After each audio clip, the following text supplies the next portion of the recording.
The Final Blackout by L. Ron Hubbard.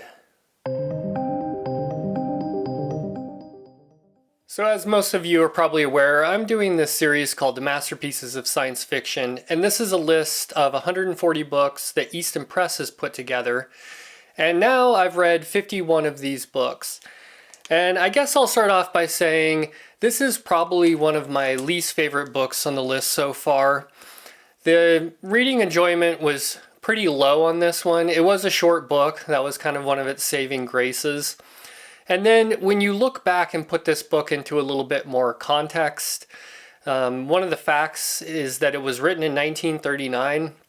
Then it raises it up a bit. Some of the ideas that L. Ron Hubbard put into this book are pretty good, but overall it was the writing style, the lack of character development and world building and all of that in this pulpier read that kind of just didn't really do it for me. But anyways, let's kind of get into it. I guess first I want to say, when I finished this book, I was looking up some things on the internet about this book, and I stumbled across a Reddit post, and there were some people talking about this book and L. Ron Hubbard and Scientology in general. And there was a link to a video, and I'm going to post this video down in the description. It's just a 9-minute video, and it's really interesting. It's Harlan Ellison talking to Robin Williams, and it's just a great conversation. Check it out if you do. If you don't watch the rest of this video, please just check out the video because it's really entertaining. And the way Harlan Ellison talks about L. Sprague de Camp is really funny. And then he kind of talks about how maybe Lester Del Rey planted a seed in L. Ron Hubbard's head about possibly starting a religion. Now also I want to note that this hardback I have is from Bridge Publications. And I found out later this is a printing company that's affiliated with the Church of Scientology. So I think if you were to buy this book brand new, you'd probably be giving some money to the Church of Scientology. I found this at a used bookstore. I didn't know at the time, but just something to note, whether that factors into anything or not. But let's just go ahead and get into the plot of this book. So this was written in 1939. I don't know if L. Ron Hubbard revised this version because there is some interesting things that were written into the story that having to do with Americans and coming up with the first nuclear, testing and bombs and whatnot. I don't know if that was speculation or if he added that in later. But anyways, he envisions a future that in Europe, the setting of this book is in Europe, and there's been this decades-long war going on, and it's kind of just ravaged the whole continent, and it's put it into like this dystopian state where resources are very scarce. War has been kind of going back and forth through all these different countries. And when we start off in this book, we are introduced to the main character of this novel, and he's just called the Lieutenant. We never get a name or anything like that. And he's got this kind of group of soldiers that, 100 and some of them are left, and he's kind of going around trying to find food and resources and fighting his way around. They were originally British troops from England, and they wanted to go back to England, but there's this soldier sickness going on, and so that prevents them from going back home.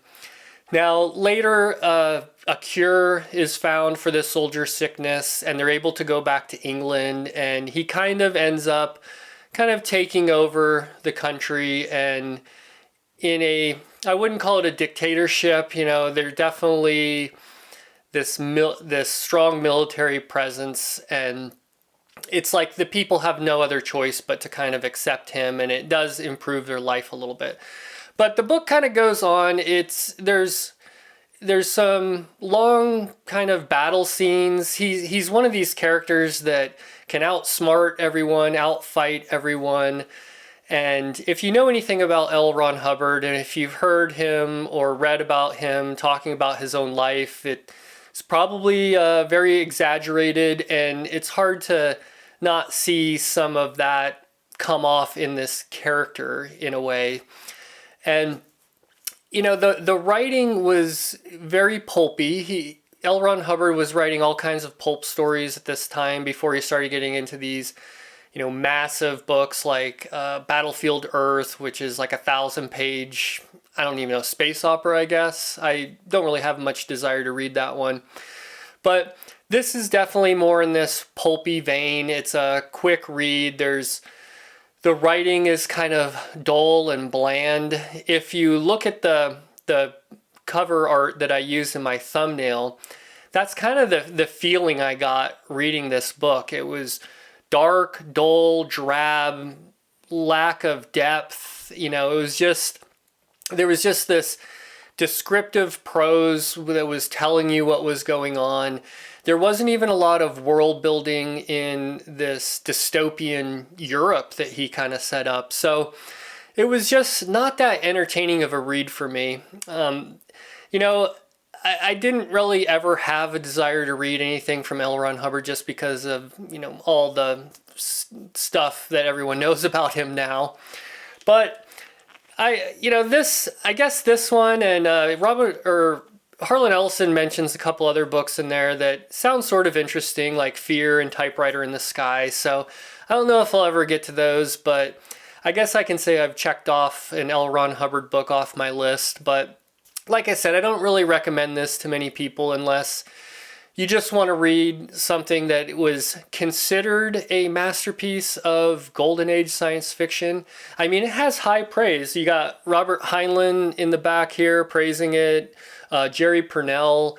Harlan Ellison in the video that I posted was talking pretty highly of L. Ron Hubbard in this book. But, you know, maybe it's just the modern reader. I don't really think a modern reader would enjoy this. But looking at it as like a historical aspect of the Golden Age, you might get a little bit more enjoyment of it. And then the idea of this decades-long war, you know, when he wrote this, World War II hadn't really even, you know, picked up. So he kind of envisioned, in a way, some you know, really horrific aspects of a prolonged war. So I'll give him that, you know. But anyways, probably kind of a forgettable book. I don't think this is gonna, you know, stick with me for very long, but it is what it is. And next up I'm reading Fury by Henry Kuttner, so just look for that video coming out next, and thanks again for watching.